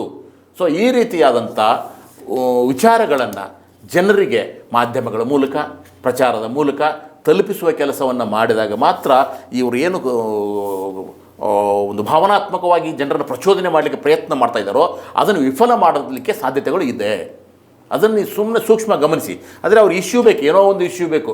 ಅದಕ್ಕೆ ಮೂಢ ಅಂದರು ಸ್ವಲ್ಪ ದಿವಸ, ವಾಲ್ಮೀಕಿ ಅಂದರು ಸ್ವಲ್ಪ ದಿವಸ, ಇಲ್ಲಿವರೆಗೂ ರಾಜ್ಯದ BJP ಯಾವುದೇ ಒಂದು ಸಮಸ್ಯೆಯನ್ನು ತಾರ್ಕಿಕ ಹಂತಕ್ಕೆ ಮುಟ್ಟಿಸಿದ್ದೇ ಇಲ್ಲ. ಜನಾಕ್ರೋಶ ರ್ಯಾಲಿ ಅಂತ ಮಾಡಿದ್ರು, ಆ ಯಾತ್ರೆ ಎಲ್ಲ ಅದು ಕೂಡ ಫೇಲ್ ಆಯಿತು. ಎಲ್ಲ ಅರ್ಧ. ಯಾಕೆ ಅಂದರೆ ಅಲ್ಲಿರ್ತಕ್ಕಂಥ ನಾಯಕತ್ವದಲ್ಲೇ ಹೊಂದಾಣಿಕೆ ಇಲ್ಲ. ಓಕೆ, ಈಗ ಸಮಯದ ಅಭಾವದಿಂದಾಗಿ ನಾವು ಮುಂದಕ್ಕೆ ಹೋಗೋಣ. ಈಗ ಇದು BJP ಬೆಳವಣಿಗೆಗಳ ಬಗ್ಗೆ ಚರ್ಚೆ ಮಾಡಿದ್ವಿ. ನೆಕ್ಸ್ಟ್ ಕಾಂಗ್ರೆಸ್ನಲ್ಲಿ ಇನ್ನೊಂದು ಬೆಳವಣಿಗೆ ಆಗ್ತಿದೆ. ಏನಪ್ಪ ಅಂತಂದರೆ ಮತ್ತೆ ಮೆಲ್ಲಗೆ ಈ ಮುಖ್ಯಮಂತ್ರಿ ಬದಲಾವಣೆ ಅನ್ನೋ ವಿಷಯ ಚರ್ಚೆ ಮುನ್ನೆಲೆಗೆ ಬರ್ತಿದೆ. ಸಂಪುಟ ಪುನರಚನೆ ವಿಷಯ ಮುನ್ನೆಲೆಗೆ ಬರ್ತಿದೆ. ಬೇಕಿತ್ತಾ ಇದು ಕಾಂಗ್ರೆಸ್ಗೆ? ಅಲ್ಲಿ ಕಾಂಗ್ರೆಸ್ಗೆ ಬೇಕಿತ್ತು ಅಂತ ನಾನು ಹೇಳ್ತಾ ಇದ್ದೀನಿ. ಯಾಕೆ ಅಂತಂದರೆ ಕಾಂಗ್ರೆಸ್ಸಿಗೆ ಏನು ಮಾಡಬೇಕು, ಈಗಾಗಲೇ ಒಂದಿಷ್ಟು ವಿರೋಧ, ಆಕ್ರೋಶ ಜನರಿಂದ ಉಂಟಾಗ್ತಾ ಇದೆ. ಯಾಕೆಂದರೆ ಅವರು ಸರಿಯಾಗಿ ನಿರ್ಧಾರಗಳನ್ನು ತೆಗೆದುಕೊಳ್ತಾ ಇಲ್ಲ, ಕೆಲವೊಂದು ಸ್ವಯಂಕೃತ ಅಪರಾಧಗಳನ್ನು ಮಾಡ್ತಾ ಇದೆ ಕಾಂಗ್ರೆಸ್ಸು. ಇಂಥ ಸಂದರ್ಭದಲ್ಲಿ ಏನು ಮಾಡಬೇಕು, ನಿರೀಕ್ಷಿತ ಮಟ್ಟದಲ್ಲಿ ಆಡಳಿತ ಇಲ್ಲ. ಈ ಸಂದರ್ಭದಲ್ಲಿ ಸ್ವಲ್ಪ ಡೈವರ್ಟ್ ಮಾಡಬೇಕಾಗಿದೆ. ಡೈವರ್ಟ್ ಮಾಡಬೇಕು. ಅದಕ್ಕೆ ಹೇಳ್ತಾ ಇರೋದು ಪಾಲಿಟಿಕ್ಸ್, ಡೈಲ್ಯೂಟ್ ಪಾಲಿಟಿಕ್ಸ್ ಇಲ್ಲ ಅಂದರೆ ಡೈವರ್ಟ್ ಪಾಲಿಟಿಕ್ಸ್ ಅಂತ ಹೇಳ್ತೀವಿ ನಾವು. ಅದಕ್ಕೆ ಅದನ್ನು ವಿಷಯವನ್ನು ಡೈಲ್ಯೂಟ್ ಮಾಡಬೇಡಿ, ಇಲ್ಲ ಅಂದರೆ ಡೈವರ್ಟ್ ಮಾಡಿ ಅಂತ. ಸೊ ಜನರ ಗಮನವನ್ನು, ಅದು ಸ್ಪೆಷಲ್ ಆಗಿ ಮಾಧ್ಯಮದ ಗಮನ. ಯಾಕೆ ಮಾಧ್ಯಮಗಳು ಏನು ಮಾಡ್ತಾರೆ, ಅದರ ಉಳುಕುಗಳನ್ನ ಹೇಳ್ತಾ ಹೋಗ್ತಾರೆ. ಆದರೆ ಅದರ ಗಮನವನ್ನು ಬದಲಾಯಿಸಬೇಕು. ಮಾಧ್ಯಮಕ್ಕೆ ಒಂದು ಆಹಾರ ಕೊಡಬೇಕಲ್ವ ನಿಮಗೆ. ಸೊ ಆದ್ದರಿಂದ ಏನು ಮಾಡ್ತಾರೆ, ಇದ್ದಕ್ಕಿದ್ದಾಗೆ ಈ ತಾವೇ ಅವರವರೇ ಹುಟ್ಟಾಕುವಂಥ ಕೆಲಸ ಇದೆ. ಅಂದರೆ ಮಾಧ್ಯಮವನ್ನು ಮೂರ್ಖರನ್ನಾಗಿಸುವ ಕೆಲಸ ಇದು. ಅಲ್ಲ, ಮಾಧ್ಯಮ ಇಡೀ ಜಗತ್ತನ್ನೇ ಮೂರ್ಖರನ್ನೇ ಮಾಡ್ತಾ ಇದೆ, ದೇಶವನ್ನು ಮಾಡ್ತಾ ಇದೆ. ಅವ್ರನ್ನ ಡೈವರ್ಟ್ ಮಾಡೋದಕ್ಕೆ ಅವ್ರನ್ನ ಸ್ವಲ್ಪ ಲೈಟಾಗಿ ಡೈವರ್ಟ್ ಮಾಡಿಬಿಡೋಣ. 24/7 ಅವ್ರು ಏನು ಮಾಡ್ತಾರೆ, ಸರ್ಕಾರದ ವಿರುದ್ಧ ಹೇಳ್ತಾ ಇರ್ತಾರೆ. ಆ ಟೈಮಲ್ಲಿ ಸಿಕ್ತಲ್ಲ ನಮಗೆ ಹೊಸ ಆಹಾರ ಅಂತ ಹೇಳಿಬಿಟ್ಟು ಇವಾಗ ಡೈವರ್ಟ್ ಪಾಲಿಟಿಷಿಯನ್ ಏನಪ್ಪ ಅಂತಂದರೆ ಮುಖ್ಯಮಂತ್ರಿ ಬದಲಾವಣೆ. ಯಾವುದು ನೋಡಿ, ಕಾಂಗ್ರೆಸ್ ಬಂದಾಗಿಂದ ಇವತ್ತಿನವರೆಗೂ ಸಹಿತ ಮುಖ್ಯಮಂತ್ರಿ ಬದಲಾವಣೆಯ ಬಗ್ಗೆ ಹೇಳ್ತಾನೆ ಬಂದಿದ್ದಾರೆ. ಅಲ್ಲ, ಸ್ವಲ್ಪ ದಿನ ನಿಂತಿತ್ತು. ಈಗ ಮೊನ್ನೆ ಸಚಿವ ಬೈರತಿ ಸುರೇಶ್ ಅವರು ಹೇಳಿದರು. ಈಗ ಮೊನ್ನೆ ಮತ್ತೆ ಸಚಿವ ಜಮೀರ್ ಅಹಮದ್ ಖಾನ್ ಹಾಗೆ ಹೇಳಿದ್ದಾರೆ. ಏನಂತ ಅಂದರೆ ಸಿದ್ದರಾಮಯ್ಯ ಅವರೇ 5 ವರ್ಷ CM ಆಗ್ತಾರೆ ಅಂತ. ಅವ್ರನ್ನ ಯಾವ ಕಂಟೆಸ್ಟಲ್ಲಿ ಯಾರು ಕೇಳಿದ್ರು ಅಂತ ಗೊತ್ತಿಲ್ಲ. ಹೈಕಮಾಂಡ್ ಆ ಥರದ್ದು ಏನಾದ್ರು ಹೇಳಿತ್ತಾ ಅಥವಾ ಇಲ್ಲಾರಾದ್ರೂ ಹೇಳಿದ್ರಾ ಅವ್ರೇನು ಹೈಕಮಾಂಡ್ ಜೊತೆ ಸಂಪರ್ಕ ಮಾಡಿದ್ರ? ಏನಿಲ್ಲ. ಅವರು 5 ವರ್ಷ ಸಿದ್ದರಾಮಯ್ಯ CM ಅಂತ ಹೇಳಿದ್ದಾರೆ. ಯಾಕೆ ಹಂಗೆ ಹೇಳ್ತಾರೆ? ನೀವು ಹೇಳಿದ 2 ಹೆಸರುಗಳು ಏನು ಅಂತಂದರೆ ಸಿದ್ದರಾಮಯ್ಯನ ಎಡಬಲಗಳವು, ಆಯಿತಾ? ಅವರನ್ನು ಮೆಚ್ಚಿಸ್ಲಿಕ್ಕೆ ಹೇಳಿರ್ಬೋದು ಅಥವಾ ಇನ್ನರ್ ಪಾಲಿಟಿಕ್ಸ್. ಬಟ್ ಇದರಿಂದ ನನಗನ್ಸುತ್ತೆ ಸಿದ್ದರಾಮಯ್ಯ ಅವ್ರಿಗೆ ನಷ್ಟ ಜಾಸ್ತಿ ಅಂತ. ಯಾಕೆಂದರೆ ನೋಡಿ, ಏನೂ ಇರಲಿಲ್ಲಪ್ಪ, ಏನೂ ಇಲ್ಲದೆ ಇದ್ದರೆ ಈಗ ಇವ್ರು ಹಿಂಗೆ ಹೇಳಿದ್ರೆ ಮೋಸ್ಟ್ಲಿ ಅವ್ರಲ್ಲಿ ಏನೋ ಇರ್ಬೋದು, ಭಯ ಕಾಡ್ತಿರ್ಬೋದು. ಅದಕ್ಕೋಸ್ಕರ ಇವ್ರು ಹಿಂಗೆ ಹೇಳಿರ್ಬೋದು ಅನ್ನೋ ಅಂತ ಅನುಮಾನ ಜನಕ್ಕೆ ಬರುತ್ತೆ. ಬರಲಿ ಅಂತಲೇ ಮಾಡ್ತಾ ಇರೋದು. ಈಗ ನೀವು ಈ ಪ್ರಶ್ನೆ ಕೇಳ್ತಿರ್ಲಿಲ್ಲ ಅವ್ರು ಹೇಳ್ದಿದ್ದಿದ್ರೆ. ಸೊ ಅವ್ರ ಉದ್ದೇಶ ಇಷ್ಟೇ ಸರ್. ಏನು ಅಂತಂದರೆ ಡೈವರ್ಟ್ ಆಗಬೇಕು ಅಂತ ಇನ್ಮೇಲೆ ಏನು ಮಾಡ್ತಾರೆ, ಒಂದು 4-5 ದಿವಸ ಇದನ್ನೇ ಮಾತಾಡ್ತಾ ಹೋಗ್ತೀವಿ ನಾವು. ಅದೇ ಬೇಕಾಗಿರೋದು ಆಳುವ ಪಕ್ಷಕ್ಕೆ. ಅವರು ಸಮಸ್ಯೆಗಳ ಬಗ್ಗೆ ಮಾತಾಡೋ ಅಗತ್ಯ ಇಲ್ಲ ನಮಗೆ. ಜನರಿಗೆ ಇವಾಗ 3 ತಿಂಗಳು 4 ತಿಂಗಳಾದರೂ ಮಳೆಯಿಂದ ಆಗಿರೋ ಅನಾಹುತದ ಬಗ್ಗೆ ಅಥವಾ ಬೆಂಗಳೂರಿನ ರಸ್ತೆಗಳಿಗೆ ಸಂಬಂಧಪಟ್ಟಂಗೆ ಬೇಕಿಲ್ಲ. ಇವೆಲ್ಲ ಯಾವುದು ಚರ್ಚೆ ಆಗಬಾರ್ದು. ಯಾವುದು ಚರ್ಚೆ ಆಗಬಾರ್ದು. ಅದ್ಯಾವುದು ಗ್ಯಾರಂಟಿ ಯೋಜನೆಗಳದ್ದು ಜನರಿಗೆ ತಲುಪಿಸ್ಬೇಕಾದ್ರೆ 2,000 ರೂಪಾಯಿ 3-4 ತಿಂಗಳಿಂದ ತಲುಪಿಸಿಲ್ಲ. ಯಾಕೆ ತಲುಪಿಸಿಲ್ಲ ಕೇಳ್ತಾ ಇರೋ ಜನ. ಚರ್ಚೆ ಆಗಬಾರ್ದು. ಯಾವುದು ಈ ರೀತಿಯಾದಂಥ ಸಮಸ್ಯೆಗಳ ಚರ್ಚೆ ಆಗಬಾರ್ದು. ಅದರಿಂದ ಡೈವರ್ಟ್ ಆಗಬೇಕು, ಚರ್ಚೆಯ ದಿಕ್ಕು ಬದಲಾಗಬೇಕು. ಈ ರೀತಿಯಾದಂಥ ಪಾಲಿಟಿಕ್ಸನ್ನು ಮಾಡ್ತಕ್ಕಂಥ ಕೆಲಸವನ್ನು ಎಲ್ಲ ಪ್ರಭುತ್ವದಲ್ಲಿರ್ತಕ್ಕಂಥ ಸರ್ಕಾರದಲ್ಲಿರ್ತಕ್ಕಂಥವ್ರು ಮಾಡ್ತಾ ಬಂದಿದ್ದಾರೆ. ಇವರು ಅದನ್ನೇ ಮಾಡ್ತಾ ಇದ್ದಾರೆ. ಆದರೆ ನನಗೆ ಅನಿಸುತ್ತೆ ಅವ್ರು ಏನೇ ಮಾಡ್ಬೋದು, ಅವ್ರು ಎಷ್ಟೇ ಬುದ್ಧಿವಂತರು ಅಂತ ಅಂದ್ಕೊಂಡ್ರು ಜನ ಅಷ್ಟೊಂದು ದಡ್ರಲ್ಲ ಅನಿಸುತ್ತೆ. ಏನಾಗುತ್ತೆ ಅವ್ರಿಗೆ ಗೊತ್ತಾಗುತ್ತೆ ನಿಜವಾದ ಯಾಕೆಂದರೆ ಈಗ ಬೆಂಗಳೂರಿಂದ ರಸ್ತೆ ಓಡಾಡೋರಿಗೆ ರಸ್ತೆಗಳ ಸ್ಥಿತಿ ಗೊತ್ತಿಲ್ವಾ? ಅಥವಾ ಮಳೆಯಲ್ಲಿ ಸಮಸ್ಯೆ ಅನುಭವಿಸ್ತವ್ರಿಗೆ ಆ ಸಮಸ್ಯೆಗಳನ್ನ ಮರ್ತಿಸ್ಬಿಡ್ಲಿಕ್ಕೆ ಸಾಧ್ಯನಾ? ಗ್ಯಾರಂಟಿ ದುಡ್ಡು ಬಂದಿಲ್ಲ ಅಂತಂದರೆ ಅವ್ರಿಗೆ ಆ ನೋವಿರಲ್ವಾ? ಇವ್ರು ಏನೇ ಇದು ಮಾಡಿದರು, ಮೀಡಿಯಾದವ್ರು ಏನೇ ಅದ್ರ ಬಗ್ಗೆ ಚರ್ಚೆ ಮಾಡಿದರು, ಸುದ್ದಿ ಮಾಡಿದರು, ಅಂತಿಮವಾಗಿ ಅದರ ಸಫರರ್ಸ್ ಇರ್ತಾರಲ್ಲ, ಆ ಸಂತ್ರಸ್ತರು, ಅವ್ರಿಗೆ ಆ ಕಷ್ಟ, ಆ ಬಿಸಿ ಅವ್ರಿಗೆ ಮುಟ್ಟಿರುತ್ತೆ. ಹಂಗೆ ಅವ್ರು ಮರಿಲಿಕ್ಕೆ ಸಾಧ್ಯ ಇಲ್ಲಲ್ವಾ? ಅದು ನೀವು ಹೇಳ್ತಾ ಇರೋದು ಬೆಂಗಳೂರು ಸಮಸ್ಯೆಗಳದ್ದು ಇರ್ತಲ್ವಾ, ಆ ಸಮಸ್ಯೆಗಳನ್ನು ಮಾಧ್ಯಮದವ್ರು ಏನು ಮಾಡ್ತಾರೆ, ಇಡೀ ಕರ್ನಾಟಕಕ್ಕೆ ತಲುಪಿಸ್ತಾರೆ, ದೇಶಕ್ಕೆ ತಲುಪಿಸ್ತಾರೆ. ಸೊ ಆದ್ದರಿಂದ ಇದು ಬೇಕಿಲ್ಲ. ಅದಕ್ಕೆ ಸ್ವಲ್ಪ ಏನು ಮಾಡ್ತಾರೆ, ಡೈವರ್ಟ್ ಆಗಲಿ ಅಂತ ಇದನ್ನು ಮಾಡ್ತಾ ಇದ್ದಾರೆ. ಅದಕ್ಕೆ ಆದರೆ ಕಾಂಗ್ರೆಸ್ಸಿಗೆ ಒಂದು ಒಳ್ಳೆಯ ಅವಕಾಶ ಸಿಕ್ಕಿದೆ. ಅವರು ಇವತ್ತು ಸಹಿತ ಎಚ್ಚೆತ್ತಬೇಕಾಗಿದೆ, ಬರೀ ಮಾತಾಡೋದು ಬಿಡಬೇಕಾಗಿದೆ. ಆಮೇಲೆ ಅವ್ರೇನೋ ಹೇಳಿದ ತಕ್ಷಣ ಕೌಂಟ್ರ್ ಕೊಟ್ಕೊಂಡು ಹೋಗೋದ್ರಿಂದ ಪ್ರಯೋಜನ ಇಲ್ಲ. ಕೆಲಸ ಮಾಡಿ ಆಯಿತಾ. ಟೀಕೆಗಳು ಸಾಯ್ತವೆ. ಮತ್ತು ನಮ್ಮ DK ಶಿವಕುಮಾರ್ ಇದನ್ನೊಂದು ದಿನಕ್ಕೆ 10 ಸರ್ತಿ ಹೇಳ್ತಾರೆ, ಟೀಕೆಗಳು ಸಾಯುತ್ತವೆ, ಕೆಲಸಗಳು ಉಳಿಯುತ್ತವೆ. ಹಾಗಾಗಿ ಆಯ್ತಪ್ಪ, ಟೀಕೆಗಳು ಸಾಯಿಲಿ ಪರವಾಗಿಲ್ಲ, ನಿಮ್ಮ ಕೆಲಸಗಳು ಏನಿದೆ ಉಳಿಯುವಂಥ ಕೆಲಸ. ಹಂಗಿದ್ರೆ ಟೀಕೆಗೆ ಪ್ರತಿಕ್ರಿಯಿಸೋ ಅಗತ್ಯನೇ ಇಲ್ಲ, ಬೇಕಿಲ್ಲ. ನಿಮ್ಮ ಉಳಿಯುವ ಕೆಲಸಗಳು ಯಾವ ಹೇಳಿ? ಬರೀ ಹೆಸರು ಬದಲಾಯಿಸಿ ಗ್ರೇಟರ್ ಬೆಂಗಳೂರು ಅಂತ ಮಾಡಿದರೆ ಬೆಂಗಳೂರು ಗ್ರೇಟ್ ಆಗೋದಿಲ್ಲ. ಇಲ್ಲಿರ್ತಕ್ಕಂಥ ಸಮಸ್ಯೆಗಳನ್ನು ಹೇಳಿ. ನೀವು ಮಳೆ ಬಂದಾಗ ನಗರ ಪ್ರದರ್ಶನ ಮಾಡಿದರೆ ಆಗೋದಿಲ್ಲ. ಮಳೆ ನಿಂತಾಗ ನಗರ ಪ್ರದರ್ಶನ ಮಾಡಿ ಸಮಸ್ಯೆ ಏನಂತ ನೋಡ್ಕೊಳ್ಳಿ, ಜನರ ಜೊತೆಗೆ ಸಂಪರ್ಕ ಇಟ್ಕೊಳ್ಳಿ. ಇಲ್ಲ ಅಂತಂದರೆ ಬರೀ ಇದೇ ಪಾಲಿಟಿಕ್ಸ್ ಮಾಡಿಕೊಂಡು ಯಾಕೆ BJPಯನ್ನು ಮನೆ ಕಳಿಸಿದ್ರು ಜನರು? ಏನೂ ಕೆಲಸ ಮಾಡಿಲ್ಲ, ಬರೀ ಭ್ರಷ್ಟಾಚಾರ ಮಾಡಿದ್ರು ಅಂತ. ಮತ್ತು ನಿಮಗೆ ಯಾಕೆ ಓಟ್ ಹಾಕಬೇಕು? ನೆಕ್ಸ್ಟು ಏನಾದ್ರು ಕೆಲಸ ಮಾಡಿದರೆ ಓಟ್ ಹಾಕ್ತಾರೆ. ಆದ್ದರಿಂದ ಇನ್ನೂ ನಿಮಗೆ 3 ವರ್ಷ ಅವಕಾಶ ಇದೆ. ಇನ್ನೂ ಬೇಕಾದಷ್ಟು ಕೆಲಸಗಳು ಬಾಕಿ ಇದ್ದಾವೆ. ಆದ್ದರಿಂದ ತಪ್ಪುಗಳನ್ನು ತಿದ್ದುಕೊಳ್ಳಿಕ್ಕೆ ಅವಕಾಶ ಇದೆ. ಮಾಡಬೇಡಿ. ಲಾಸ್ಟ್ ಟೈಮು ಹೋದ ಸರ್ತಿ ಬರೀ ಧರ್ಮಾಧಾರಿತವಾದ್ದು ನಂಬ್ಕೊಂಡು ನೀವೇನು ಮಾಡಿದ್ರಿ, ಹಾಳಾದ್ರಿ. ಈ ಸರ್ತಿ ಬರೀ ಗ್ಯಾರಂಟಿಗಳನ್ನ ಮಾತ್ರ ನಂಬ್ಕೊಂಡಿದ್ದೀರಿ ನೀವು. ಆದರೆ ಅವುಗಳೇ ಎಲ್ಲ ಫಲ ಕೊಡ್ತವೆ ಅಂತ ದಯವಿಟ್ಟು ನೀವು ನಂಬ್ಕೋಬಾರ್ದು. ಕಾಂಗ್ರೆಸ್ ಗ್ಯಾರಂಟಿ ಆಚೆಗೂ ಬದುಕಿದೆಯಲ್ಲ ಜನಕ್ಕೆ, ಅದನ್ನೇ ಹೇಳ್ತಾ ಇರೋದು. ಗ್ಯಾರಂಟಿಗಳನ್ನು ಮಾತ್ರ ನಿಮ್ಮನ್ನು ಉಳಿಸೋದಿಲ್ಲ, ಅದರ ನಂತರವೂ ಸಹಿತ ಜನಸಾಮಾನ್ಯರಿಗೆ ನೀವು ಯಾವ ರೀತಿ ಸ್ಪಂದಿಸಿದ್ದೀರಿ ಅನ್ನೋದ್ರ ಮೇಲೆ ನಿಮ್ಮ ಸರ್ಕಾರ ಮತ್ತು ಅದರ ಭವಿಷ್ಯ ನಿಂತಿರುತ್ತೆ. ಸರಿ, ಈಗ ನಾವು ನೆಕ್ಸ್ಟ್ ಇನ್ನೊಂದು ವಿಷಯ ನೋಡೋಣ. ಏನಂತಂದರೆ, ಈಗ ಕಾಂಗ್ರೆಸ್ ಮತ್ತು BJP ನಡುವೆ ಇನ್ನೊಂದು ಹೊಸ ಕಿತ್ತಾಟ ಶುರುವಾಗಿದೆ. ಏನಪ್ಪ ಅಂತಂದರೆ, ಯಾವ್ಯಾವ ಭಾಷೆ ಅಭಿವೃದ್ಧಿಗೆ ಎಷ್ಟೆಷ್ಟು ದುಡ್ಡು ಬಿಡುಗಡೆ ಮಾಡುತ್ತೆ ಅಂಥೇಳಿ BJP ಒಂದು ಪೋಸ್ಟರ್ನ ಬಿಡುಗಡೆ ಮಾಡಿ ಅಧಿಕೃತವಾಗಿ ಇವ್ರ್ಯಾರು ಏನೋ ವಿರೋಧ ಪಕ್ಷದ ನಾಯಕರಾಗಲಿ ಅಥವಾ BJP ಅಧ್ಯಕ್ಷರಾಗಲಿ ಅವರ ಸೋಷಿಯಲ್ ಮೀಡಿಯಾ ಹ್ಯಾಂಡಲ್ಸ್ಗಳಲ್ಲಾಗಲಿ ಮಾಡಿಲ್ಲ. ಅವ್ರದ್ದು BJPಯ ಈ IT ಸೆಲ್ಲು, ₹2 ವಿಂಗು ಇವೆಲ್ಲ ಇದಾವಲ್ಲ, ಅವರೊಂದು ಪೋಸ್ಟರ್ನ ಬಿಡುಗಡೆ ಮಾಡಿ ಸಾಮಾಜಿಕ ಜಾಲತಾಣದಲ್ಲಿ ಒಂದು ಜೋರು ಸ್ಪ್ರೆಡ್ ಮಾಡ್ತಿದ್ದಾರೆ. ಅಂದರೆ ಕನ್ನಡಕ್ಕೆ ಕಡಿಮೆ ಕೊಟ್ಟಿದ್ದಾರೆ, ಉರ್ದುಗೆ ಜಾಸ್ತಿ ಕೊಟ್ಟಿದ್ದಾರೆ, ಇಲ್ಲಿ ಮುಸಲ್ಮಾನರನ್ನ ಓಲೈಸ್ತಿದ್ದಾರೆ ಅಂತ ಹೇಳುವಂಥ ಒಂದು ಪೋಸ್ಟರ್ ರಿಲೀಸ್ ಮಾಡಿದ್ದಾರೆ. ಅದಕ್ಕೆ ಕಾಂಗ್ರೆಸ್ನವ್ರು ಏನು ಮಾಡಿದ್ದಾರೆ ಅಂದರೆ ತಪ್ಪು ಮಾಹಿತಿ ಕೊಟ್ಟಿದ್ದಾರೆ, ಅಲ್ಲಿರೋ ಅಂಕಿಅಂಶಗಳು ತಪ್ಪು ಅಂತೇಳಿ ಒಂದು FIR ಲಾಂಚ್ ಮಾಡಿದ್ದಾರೆ. FIR ಆಗಿದೆ. ಈ FIR ಮಾಡಿರೋದಕ್ಕೆ BJP ಕೌಂಟ್ರ್ ಏನು ಅಂತಂದರೆ ಇದು ಸರ್ವಾಧಿಕಾರಿ ಧೋರಣೆ, ಪ್ರಜಾಪ್ರಭುತ್ವ ವಿರೋಧಿ ಧೋರಣೆ, ಏನೋ ನಮ್ಗೆ ಅನಿಸಿದ್ದನ್ನು ಹೇಳಲೇಬಾರ್ದಾ, ಸರ್ಕಾರ ತಪ್ಪನ್ನು ತೋರಿಸಲೇಬಾರ್ದಾ ಅನ್ನುವಂಥ ರೀತಿಯಲ್ಲಿ ಇದೊಂದು ಬೆಳವಣಿಗೆ ಆಗ್ತಿದೆ. ನಿಮಗೇನು ಅನಿಸುತ್ತೆ? ಸರ್, ವಿರೋಧ ಪಕ್ಷ ಅಂತಂದರೆ ಸರ್ಕಾರದ ನ್ಯೂನತೆಗಳನ್ನ ಎತ್ತಿ ಹಿಡಿಯೋದೇ ಹೊರತಾಗಿ ಸುಳ್ಳು ಸುದ್ದಿಯನ್ನು ಹಬ್ಬಿಸುವುದಲ್ಲ. ಹಾಂ, ಇರುವುದು ನೀವು ಸುಳ್ಳು ಸುದ್ದಿಯನ್ನು ಹಬ್ಬಿಸ್ತಾ ಇದ್ದೀರಾ, ಇಲ್ಲದನ್ನು ಹೇಳ್ತಾ ಇದ್ದೀರಾ. ಇಲ್ಲದನ್ನು ಹೇಳಬೇಕು ಅಂತಂದರೆ ಅದಕ್ಕೆ ದಾಖಲೆ ಒದಗಿಸ್ಬೇಕು. ನೀವು ದಾಖಲೆ ಇಲ್ಲದೆ ಹೇಳೋಕ್ಕಾಗೋದಿಲ್ಲ. ಸೊ ಆದ್ದರಿಂದ ನೀವು ಮಾಡಬೇಕಾಗಿರೋ ತಪ್ಪುಗಳೇನು? ನೀವು ಸುಮ್ಮನೆ ಅಲ್ಲ, ಅವರು 40% ಅಂದರು, ಇವರು 60% ಅಂದರು, ಬರೀ ಇವುಗಳನ್ನು ಮಾತಾಡ್ತಾ ಹೋಗ್ತಾ ಇದ್ದೀರಿ. ಆಮೇಲೆ ನಿಮ್ಗೆ ಇನ್ನೊಂದು ನೀವು ಕೇಳೋ ಪ್ರಶ್ನೆಗೆ ಉತ್ತರ ಅಂದರೆ ಉರ್ದು ಭಾಷೆಯ ಬಗ್ಗೆ ಇವಾಗ ಚರ್ಚೆ ನಡೀತಾ ಇದೆ. ಉರ್ದು ಅನ್ನೋದು ಮುಸ್ಲಿಮರ ಭಾಷೆ ಅನ್ನೋದೇ ಮೊದಲನೇ ತಪ್ಪು ಕಲ್ಪನೆ. ಉರ್ದು ಇಂಡಿಪೆಂಡೆಂಟ್ ಭಾಷೆ. ಸೊ ಆ ಸಂದರ್ಭದಲ್ಲಿ ಹೆಚ್ಚು ಜನ ಮುಸ್ಲಿಮರನ್ನು ಫಾಲೋ ಮಾಡಿದ್ದಾರೆ ಹೊರತಾಗಿ ಉರ್ದು ಮುಸ್ಲಿಮರ ಭಾಷೆ ಹೌದೋ ಅಲ್ಲೋ ಅನ್ನೋದನ್ನು ಇವಾಗೂ ಸಹಿತ ಚರ್ಚೆ ಮಾಡಬೇಕು ಪಂಡಿತರು. ಅಲ್ಲಿ ನಾನು ಒಂದು ನಿಮಗೆ ಲೆಕ್ಕ ಹೇಳ್ಬಿಡ್ತೀನಿ. ಏನಂತಂದರೆ ಒಟ್ಟು ಕರ್ನಾಟಕ ಸರ್ಕಾರ ಬಜೆಟ್ನಲ್ಲಿ ಪ್ರಾಥಮಿಕ ಶಿಕ್ಷಣ ಇಲಾಖೆ ಕೊಟ್ಟಿರೋದು 36,000 ಕೋಟಿ ರೂಪಾಯಿ ಆಯಿತಾ. ಮತ್ತು ಇಂಗ್ಲೀಷ್ ಮಾಧ್ಯಮ ಶಾಲೆಗಳಿಗೆ ಕೊಟ್ಟಿರೋದು 2,000 ಕೋಟಿ ರೂಪಾಯಿ, ಉರ್ದು ಶಾಲೆಗಳಿಗೆ ಕೊಟ್ಟಿರೋದು 100 ಕೋಟಿ ರೂಪಾಯಿ. ಇದರಲ್ಲಿ ಈಗ ನಾನು ಈ ಅಂಕಿಅಂಶಗಳು ನಿಮ್ಮ ಮುಂದೆ ಇಟ್ಟಿದ್ದೀನಿ. ಇದರಲ್ಲಿ ಯಾವ ತಾರತಮ್ಯ, ಎಲ್ಲಿ ಓಲೈಕೆ ಅಂತ ದಯವಿಟ್ಟು ಎಕ್ಸ್ಪ್ಲೇನ್ ಮಾಡಿ. ಇದು ನಿಮ್ಮದು ಸರ್ಕಾರ ಕೊಟ್ಟಿರೋದು, ಆದರೆ BJP ಸೆಲ್ದಲ್ಲ ಇದು. BJP ಸೆಲ್ ಬೇರೆ ಇದೆ ಲೆಕ್ಕ. ಹೌದೌದು, ಅವ್ರು 36 ಕೋಟಿ ಕನ್ನಡಕ್ಕೆ ಹಾಕಿದ್ದಾರೆ ನೋಡಿ. ಕನ್ನಡ ಭಾಷೆ ಅಭಿವೃದ್ಧಿಗೆ 36 ಕೋಟಿ, ಅವ್ರು 100 ಕೋಟಿ ಅಂದ ತಕ್ಷಣ ಕನ್ನಡಿಗರು ಇಲ್ಲ. ಅವ್ರು ಹೇಳಿರೋದು ಏನಂತಂದರೆ ಉರ್ದುಗೆ 100 ಕೋಟಿ, ಕನ್ನಡಕ್ಕೆ 32 ಕೋಟಿ ಅಂತ ಹೇಳಿದ್ದಾರೆ. ಅದನ್ನೇ ಹೇಳ್ತಾ ಇರೋದು.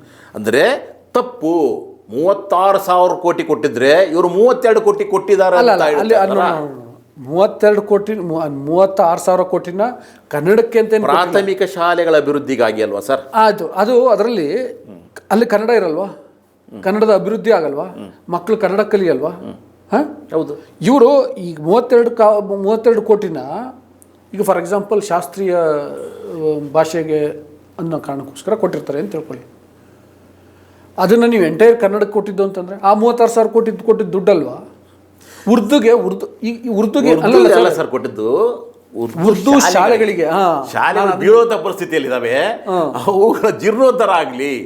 ಆ ಶಾಲೆಗಳು ಸಹಿತ ಅದನ್ನೇ ನೋಡಿ, ಇಲ್ಲಿ 36,000 ಕೋಟಿ ರೂಪಾಯಿ ಕರ್ನಾಟಕದ ಎಲ್ಲ ಸ್ಕೂಲ್ಗಳಿಗೆ, ಉರ್ದು ಶಾಲೆಗಳಿಗೆ, ಉರ್ದು ಶಾಲೆಗಳ ಅಭಿವೃದ್ಧಿಗೆ. ಅಫ್ಕೋರ್ಸ್ ಅಲ್ಲಿ ಉರ್ದುನೇ ಬೆಳವಣಿಗೆ ಆಗೋದು ಖಂಡಿತ, ಅದ್ರಾಗೇನು ಅನುಮಾನ ಇಲ್ಲ.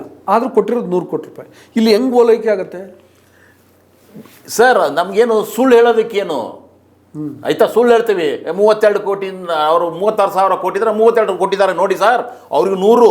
ಯಾಕಂದರೆ ದ್ವೇಷವನ್ನು ಪ್ರಚಾರ ಮಾಡುವುದೇ BJP ಮತ್ತು ಅವರ ಪಟಾಲಂನ ಉದ್ದೇಶ.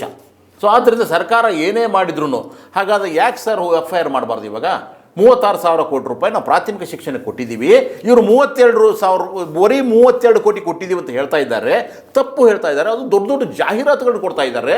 ಇದರಿಂದನೇ ಹೇಳಿ FIR ಹಾಕಿರೋದು. ಸರಿ ಸರ್, ಜಾಹೀರಾತು ಕೊಡ್ತಾ ಇದ್ದಾರೆ. ಅಟ್ಲೀಸ್ಟ್ ಸತ್ಯಕ್ಕೆ ಹತ್ತಿರ ಮಾಡ್ಕೊಳ್ಳಿ. ಸತ್ಯವೇ ಅಲ್ಲದನ್ನು ಬರೀ ಸುಳ್ಳುಗಳನ್ನು ಪ್ರಚಾರ ಮಾಡೋದ್ರ ಮೂಲಕ ನೀವು ಏನನ್ನು ಸಾಧಿಸ್ತಾ ಇದ್ದೀರಿ?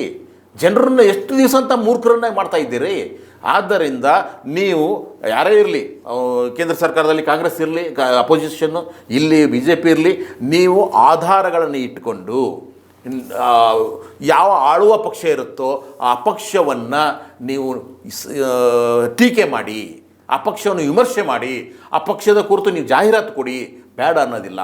ಆದರೆ ಸುಳ್ಳುಗಳನ್ನು ಹೇಳ್ತಾ ಇನ್ನು ಎಷ್ಟು ದಿವಸಗಳ ಕಾಲ ಹೋಗಲಿ? ಇಲ್ಲಿವರೆಗೂ ಮಾಡಿದಂಥ ಎಲ್ಲ ಆರೋಪಗಳಲ್ಲಿ ಯಾವುದಾದ್ರೂ ಸಾಬೀತುಪಡಿಸಲಿಕ್ಕೆ ಸಾಧ್ಯತೆಗಳಾಗಿದ್ದಾವೆ ನಿಮಗೆ? ಆಗಿಲ್ಲ ಅಂದರೆ ತೊಗೊಂಬನ್ನಿ ನಮಗೂ ಸಹಿತ ಸರ್ ಒಳ್ಳೆಯ ತಾತ್ವಿಕ ತಾರ್ಕಿಕವಾಗಿರ್ತಕ್ಕಂಥ ವಿರೋಧ ಪಕ್ಷ ಬೇಕು. ಆಯಿತಾ? ಹಾಗಾದ್ರೆ ನಿಮ್ಮದು ಎಲ್ಲಿ ತಾರ್ಕಿಕ ಇದೆ, ಎಲ್ಲಿ ತಾತ್ವಿಕವಾಗಿದೆ ನಿಮ್ಮದು? ಇಲ್ವಲ್ಲ. ಹಾಗಾದ್ರೆ ಬರೀ ಸುಳ್ಳು ಆಧಾರಿತವಾಗಿ, ಬರೀ ಆರೋಪ ಆಧಾರಿತವಾಗಿ, ಬರೀ ವಿರೋಧಕ್ಕಾಗಿ ವಿರೋಧಿಸಬೇಕು ಅನ್ನುವ ಒಂದೇ ಒಂದು ಮನಸ್ಥಿತಿಯಲ್ಲಿ ನೀವು ಇವುಗಳನ್ನು ಮಾಡ್ತಾ ಇದ್ದರೆ ಜನರ ನಂಬಿಕೆಯನ್ನು ನೀವು ಕಳ್ಕೊಳ್ತೀರಾ. ಆದ್ದರಿಂದ ಕಾಂಗ್ರೆಸ್ಸು ಹಲವಾರು ತಪ್ಪುಗಳನ್ನು ಮಾಡ್ತಾ ಇದೆ. ಆ ತಪ್ಪುಗಳನ್ನು ಆಧಾರ ಸಹಿತವಾಗಿ ಜನರ ಮುಂದೆ ಇಡಿ. ಆವಾಗ ನಿಮಗೆ ಜನ ಮೆಚ್ಚುತ್ತಾರೆ. ಅದು ಬಿಟ್ಬಿಟ್ಟು ಬರೀ ಸಿಂಧೂರ, ಬರೀ ಯುದ್ಧ, ಬರೀ ಇದ್ಲು ನೋಡಿ, ಇಲ್ಲಿ ಕನ್ನಡ ವರ್ಸಸ್ ಉರ್ದು ಅಂತ ಮಾಡಕ್ಕೆ ಹೋಗಿದೆ. ದ್ವೇಷ, ಬರೀ ದ್ವೇಷ, ಭಾಷಾ ದ್ವೇಷವನ್ನು ಯಾಕೆ ಹುಟ್ಟಿಸ್ತೀರಿ ನೀವು? ಯಾಕಂದ್ರೆ ನಮ್ಮ ಕನ್ನಡ ನಾಡಿನ ಒಂದು ಭಾಷೆ ಅಲ್ವಾ ಅದು ಉರ್ದು ಸಹಿತ? ಈ ದೇಶದ ಭಾಷೆ ಅಲ್ವಾ ಉರ್ದು ಸಹಿತ? ಖಂಡಿತ. ಮತ್ತೆ ಅಲ್ಲ ಅಂತಂದ್ರೆ ಯಾಕೆ ತುಳು ಹೇಗಿರುತ್ತೋ, ಕೊಂಕಣಿ ಹೇಗಿದೆಯೋ ಅದೇ ರೀತಿ ಎಲ್ಲ ಭಾಷೆಗಳಿಗೂ ಕೊಟ್ಟಿದ್ದಾರೆ ನೋಡಿ. ಈಗ ಆ್ಯಕ್ಚುಲಿ ಕೊಂಕಣಿಗೆ 45 ಲಕ್ಷ, ಕೊಡವಕ್ಕೆ 45 ಲಕ್ಷ, ಬ್ಯಾರಿಗೆ 45 ಲಕ್ಷ, ಅರಭಾಷೆಗೆ 45 ಲಕ್ಷ ಅಂತ ಅದಕ್ಕೂ ದುಡ್ಡು ಕೊಟ್ಟಿದೆ ಸರ್ಕಾರ. ಸರ್, ಹಾಗಾದ್ರೆ ಎಷ್ಟು ಜನ ಎಷ್ಟು ಭಾಷೆ ಮಾತಾಡ್ತಾರೆ ನೋಡ್ಕೊಂಬನ್ನಿ. ತುಳು ಮಾತಾಡ್ತಕ್ಕಂಥ ಜನಸಂಖ್ಯೆ ಎಷ್ಟಿದೆ? ಕೊಟ್ಟಿದ್ದಾರೆ 45 ಲಕ್ಷ. ಆಯ್ತಾ? ಉರ್ದು ಮಾತಾಡ್ತಕ್ಕಂಥ ಜನಸಂಖ್ಯೆ ಎಷ್ಟಿದೆ? ನೀವು ಲೆಕ್ಕಾಚಾರ ಕೋಟಿ. ಸರ್, ನೀವು ಹೇಳ್ತಾ ಇರೋದು ಆಯಾ ಜನಸಂಖ್ಯೆಗೆ ಅನುದಾನವಾಗಿ ಅಲ್ಲ. ಇಲ್ಲಿ ನೋಡಿ ಇನ್ನೊಂದು, ಇದು ಭಾಷೆ ಅಭಿವೃದ್ಧಿಗೆ ಅಂತ ಇಷ್ಟು ಕೊಟ್ಟಿದ್ದಾರೆ, ಅದು ಶಾಲೆಗಳಿಗೆ ಅಂತ 100 ಕೋಟಿ ಕೊಟ್ಟಿದ್ದಾರೆ. ಶಾಲಾ ಅಭಿವೃದ್ಧಿ ಕೊಟ್ಟಿರ್ತಕ್ಕಂಥದ್ದು. ನಾನು ಹೇಳ್ತಾ ಇರೋದು ಶಾಲೆ ಮತ್ತು ಅಭಿವೃದ್ಧಿ ಆಗೋದು ಬೇಡವಾ? ಇದನ್ನ ಮೊದಲಿಂದ ಸರ್ ಒಂದು ಕೆಲಸ ಮಾಡ್ತಾ ಇದ್ದಾರೆ ಇವರು. ಏನಂದ್ರೆ ಮುಸ್ಲಿಮರು ಶಾಲೆಗೆ ಹೋಗದಂಗೆ ತಡೆದ್ಬಿಡೋದು. ಹಿಜಾಬ್ ವಿಷಯದಲ್ಲಿ ಎಷ್ಟೋ ಜನ ಮಹಿಳೆಯರು ಹೋಗಲಿಲ್ಲ, ಅವ್ರ ವಿದ್ಯಾಭ್ಯಾಸವನ್ನು ನಷ್ಟ ಮಾಡಿದ್ರು. ಅದರ ಅರ್ಥ ಏನು ಅಂತಂದ್ರೆ, ಒಂದು ಇಡೀ ಸಮುದಾಯ ಯಾವತ್ತೂ ಸಹಿತ ಶಾಲೆಗೆ ಹೋಗಬಾರ್ದು, ಮುಂದೆ ಬರಬಾರ್ದು. ಹಾಗಾದಾಗ ಅವರನ್ನು ನೀವು ಎಷ್ಟು ಹತ್ತಿಕ್ತೀರ ನೋಡಿ, ಅಷ್ಟು ಅವರು ಬಡತನ ಜಾಸ್ತಿ ಆಗುತ್ತೆ. ಬಡತನ ಜಾಸ್ತಿ ಆದಾಗ ತೊಂದರೆಗಳು ಜಾಸ್ತಿ ಆಗ್ತವೆ. ಅದರ ಬದಲಾಗಿ ಮೇನ್ ಸ್ಟ್ರೀಮಿಗೆ ಎಲ್ಲ ಭಾಷಿಕರು, ಎಲ್ಲ ಸಮುದಾಯದವರು ಬರಬೇಕು, ಎಲ್ಲರಿಗೂ ಸಮಾನವಾದ ಅವಕಾಶಗಳು ಸಿಗಬೇಕು. ಇದೇ ನಮ್ಮ ಸಂವಿಧಾನದ ಆಶಯ, ಅಂಬೇಡ್ಕರ್ ಆಶಯ. ಆದ್ದರಿಂದ ಎಲ್ಲರಿಗೂ ಸಹಿತ ಅವ್ರು ಯಾವ ಭಾಷಿಕರಾಗಿರಲಿ, ಯಾಕಂದರೆ ಸರ್ವ ಜನಾಂಗದ ಶಾಂತಿಯ ತೋಟ ಅಲ್ವಾ ನಮ್ಮದು. ಇವ್ರು ಬೇಡ ಅವ್ರು ಬೇಡ ಅಂತಂದರೆ ಏನೋ ಅರ್ಥ ಆಗಲಿ. 100 ಕೋಟಿ ಬೇಡವಾ?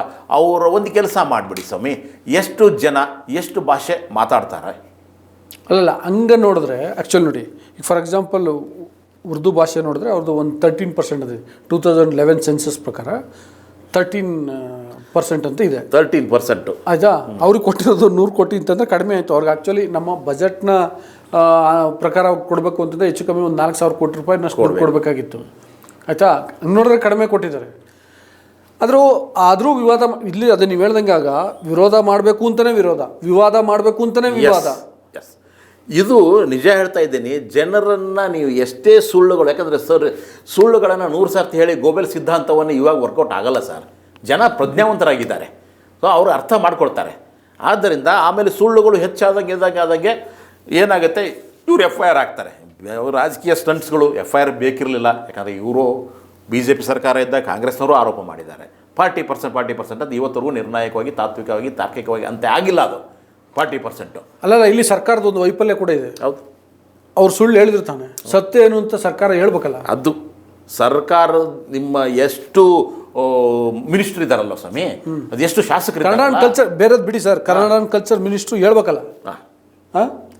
ಅದಕ್ಕೆ ನೀವು ಉತ್ತರ ಕೊಡಿ, ಜನರಿಗೆ ತಲುಪಿಸಿ. ನೀವು ಎಸ್, ಒಂದು ಸುಳ್ಳಿಗೆ ನೀವು ಇನ್ನೊಂದು ಸತ್ಯವನ್ನು ಹೇಳಿ, ಅದನ್ನು ಜನರಿಗೆ ತಲುಪಿಸಿ ನೀವು. ಅದು ಬಿಟ್ಟು FIRಗಳಿದಾವಲ್ಲ, ಇವು ಇನ್ನೇನು ಆಗಲ್ಲ ಸರ್. ಇನ್ನು 2 ಸರ್ಕಾರ ಆದರೂ ಇದು ಇನ್ನೂ ಇತ್ಯರ್ಥ ಆಗೋದಿಲ್ಲ. ಇವು ನಡೀತಾವೆ, ಇವರ ಮೇಲೆ ಅವರ ಆರೋಪ ಮತ್ತು ನ್ಯಾಯಾಂಗ ಒಂದೇ ಮಾತು ಹೇಳುತ್ತೆ, ಇದೆಲ್ಲ ರಾಜಕೀಯ ರೀ, ಬಿಟ್ಬಿಡಿ ಅಂತ ಹೇಳುತ್ತೆ. ಸೊ ಆದ್ದರಿಂದ ಬೇಕಿರೋದು ಇಷ್ಟೇ. ಆದರೆ ಒಂದು ಇವ್ರು ಹಾಕಿದ್ದಾರೆ, ನಾಳೆ ಅಕಸ್ಮಾತ್ BJP ಸರ್ಕಾರ ಬಂತು ಅಂತ ತಿಳ್ಕೊಳ್ಳಿ, ಈ ಕಾಂಗ್ರೆಸ್ನವ್ರು ಏನೋ ಆರೋಪ ಮಾಡಿದ್ರು ಅಂತ ತಿಳ್ಕೊಳ್ಳಿ, ಅವರು FIR ಆಗ್ತಾರೆ, ಅವರು ಅದಕ್ಕೆ ಕೋರ್ಟಿಗೆ ಹೋಗ್ತಾರೆ. ಅಲ್ಲ, ಅದು ಹೇಳ್ದಂಗೆ ನೀವು ಹೇಳ್ದಂಗೆ FIR ಪರಿಹಾರ ಅಲ್ಲ. ಸುಳ್ಳು ಹೇಳಿದ್ರು ಅಂದಮೇಲೆ ಇವ್ರು ಸತ್ಯ ಹೇಳಬೇಕಿತ್ತು. ಅದು ಸರ್ಕಾರದ ವೈಫಲ್ಯ ಅಂತ ನಾನು ಅನ್ನೋದು. ಸರ್, ಈ ದೇಶದಲ್ಲಿ ಅಂತಿಮ ಯಾರು ಸರ್? ಸಂವಿಧಾನದ ಮೇಲೆ ಯಾರಿದ್ದಾರೆ ಸರ್? ಯಾರು ಇಲ್ಲ, ಇದ್ದಾರೆ ಜನರು. ನೆನಪಿಟ್ಕೊಳ್ಳಿ, ಕೊನೆಗೂ ಸಂವಿಧಾನವನ್ನು ನೀವು ಫಾಲೋ ಮಾಡೋ ಸಂವಿಧಾನದ ಮೇಲೆ ಅನ್ನಲ್ಲ, ಸಂವಿಧಾನವೂ ಇರುವುದು ಜನರು. ಆಯ್ತಾ? ಜನರಿಗೋಸ್ಕರ ಸಂವಿಧಾನ ಇದೆ, ಸಂವಿಧಾನಕ್ಕೆ ಜನರಿಲ್ಲ. ಸೊ ಆದ್ದರಿಂದ ಜನರು ಏನಿದ್ದಾರೆ, ಜನತೆ ಏನಿದ್ದಾರ ಅವರನ್ನು ನೀವು ಕನ್ವಿನ್ಸ್ ಮಾಡಬೇಕಾಗಿದೆ. ಅವರು ಸುಳ್ಳು ಹೇಳಿ ಕನ್ವಿನ್ಸ್ ಮಾಡ್ಲಿಕ್ಕೆ ನೋಡ್ತಾರೆ, ನೀವು ಸತ್ಯವನ್ನು ಹೇಳಿಬಿಟ್ಟು ಕನ್ವಿನ್ಸ್ ಮಾಡಿ, ತರದಿಡಿ ಅವ್ರ ಮುಂದೆ ನಾವು ತಪ್ಪು ಮಾಡಿಲ್ಲ ಇದು ಅಂತ ಹೇಳ್ಬಿಟ್ಟು ಹೇಳಿ. ನೀವು ಆ ದ್ವೇಷದ ವಾತಾವರಣ ಇದೆಯಲ್ವ ಅದನ್ನು ತಿಳಿ ಮಾಡಿ ಎಲ್ಲ ಸರ್ವ ಜನಾಂಗದ ಶಾಂತಿಯ ತೋಟವನ್ನು ಜನರ ಮುಂದೆ ಬಿಚ್ಚಿಡಿ. ಅಲ್ಲ, ಇವರು ಆ್ಯಕ್ಚುಲಿ ಕಾಂಗ್ರೆಸ್ನವರು, ಅದು ರಾಹುಲ್ ಗಾಂಧಿ ಅವರು ಹೇಳ್ತಿದ್ದು ಅದೇ BJP ಸುಳ್ಳಿನ ವಿರುದ್ಧ ನಮ್ಮದು ಸತ್ಯದ ಹೋರಾಟ ಅಂತ. ಆದರೆ ರಾಜ್ಯ BJP ನಾಯಕರು ಅದನ್ನೇನು ಗಂಭೀರವಾಗಿ ತಗೊಂಡ್ಕೊಂಡಂಗಿಲ್ಲ. ಅಲ್ಲ ಸಾರಿ, ರಾಜ್ಯ ಕಾಂಗ್ರೆಸ್ ನಾಯಕರು. ಅದೇ ಸರ್ ಹೇಳಿದ್ನಲ್ಲ, ಅವರು ನಿಜ ಹೇಳಬೇಕಂದ್ರೆ ಅಲ್ಲಿ ರಾಹುಲ್ ಗಾಂಧಿ ಒಬ್ಬರೇ ಫೈಟ್ ಮಾಡ್ತಾನೇ ಇದ್ದಾರೆ, ಇಲ್ಲಿ ಸಿದ್ದರಾಮಯ್ಯ ಸಂವಿಧಾನ, ಇಲ್ಲಿ ಸಿದ್ದರಾಮಯ್ಯ ಅವರು ಮಾಡ್ತಾನೆ ಇದ್ದಾರೆ. ಆದರೆ ಅವ್ರ ಸುತ್ತಲೂ ಇರ್ತಕ್ಕಂಥವ್ರು ಎಲ್ಲರೂ ಸಹಿತ, ಇನ್ಕ್ಲೂಡಿಂಗ್ ಒಬ್ಬ ಕಾರ್ಯಕರ್ತನಿಂದ ಹಿಡಿದು ಪ್ರತಿಯೊಬ್ಬರೂ ಸಹಿತ ತಮ್ಮ ನಾಯಕರು ಏನು ಹೇಳಿದ್ದಾರೆ, ಅವರ ತತ್ವ ಏನು, ಅವ್ರ ಸಿದ್ಧಾಂತ ಏನು, ಅವ್ರ ಪ್ರತಿಪಾದನೆ ಏನು, ಅದನ್ನು ನಾವು ಅಳವಡಿಸ್ಕೊಳ್ಬೇಕು ಮತ್ತು ಜನರಿಗೆ ತಲುಪಿಸ್ಬೇಕು ಅನ್ನೋದು ಇಲ್ಲ. ಅದು ಎಲ್ಲಿವರೆಗೂ ಬರೋದಿಲ್ವೋ ಅಲ್ಲಿವರೆಗೂ ಇದ್ರ ಸ್ಥಿತಿನೂ ಹೀನಾಯವಾಗೇ ಇರುತ್ತೆ. Okay, thank you. ಇಷ್ಟೊತ್ತು ಭಾಳ ವಿಷಯಗಳನ್ನು ಮಾತಾಡಿಸಿದ್ರಿ, ಹೇಳಿದ್ರಿ, ನಮ್ಮ ವೀಕ್ಷಕರಿಗೆ ತಿಳಿಸ್ಕೊಟ್ಟಿದ್ರಿ ಶಶಿಕಾಂತ್ ರೆಡ್ಡಿ ಅವರೇ. Thank you. ವೀಕ್ಷಕರೇ, ಇಷ್ಟೊತ್ತು ನೋಡಿದ್ರಿ ಇವತ್ತಿನ ಪ್ರಮುಖ ಘಟನೆಗಳನ್ನು, ಬೆಳವಣಿಗೆಗಳನ್ನು ನಿಮ್ಮ ಮುಂದೆ ಇಟ್ಟಿದ್ದೀನಿ political.com ಕಾರ್ಯಕ್ರಮದಲ್ಲಿ. ಈ ಕಾರ್ಯಕ್ರಮ ನಿಮ್ಗೆ ಇಷ್ಟ ಆಗುತ್ತೆ ಅಂತ ಅಂದ್ಕೊಂಡಿದ್ದೀನಿ. ಆ ವಿಶ್ವಾಸದಿಂದ ನಿಮ್ಮನ್ನು ಕೇಳ್ತಿದ್ದೀನಿ, ಮನವಿ ಮಾಡ್ಕೊಳ್ತಿದ್ದೀನಿ. ನೀವಿನ್ನೂ ವಾರ್ತಾ ಭಾರತಿಯನ್ನು ಸಬ್ಸ್ಕ್ರೈಬ್ ಮಾಡಲಿಲ್ಲ ಅಂದರೆ ದಯವಿಟ್ಟು ಸಬ್ಸ್ಕ್ರೈಬ್ ಮಾಡಿ. ನಮ್ಮ ಬರೀ ಯೂಟ್ಯೂಬನ್ನು ಅಷ್ಟೇ ಅಲ್ಲ, ವಾರ್ತಾ ಭಾರತಿಯ ಫೇಸ್ಬುಕ್ಕು, ಇನ್ಸ್ಟಾಗ್ರಾಮ್ ಖಾತೆಗಳನ್ನು ಕೂಡ ಬೆಂಬಲಿಸಿ, ಸಬ್ಸ್ಕ್ರೈಬ್ ಮಾಡಿ, ಲೈಕ್ ಮಾಡಿ, ಶೇರ್ ಮಾಡಿ, ನಿಮ್ಮ ಅಭಿಪ್ರಾಯವನ್ನು ಕೂಡ ತಿಳಿಸಿ. Thank you.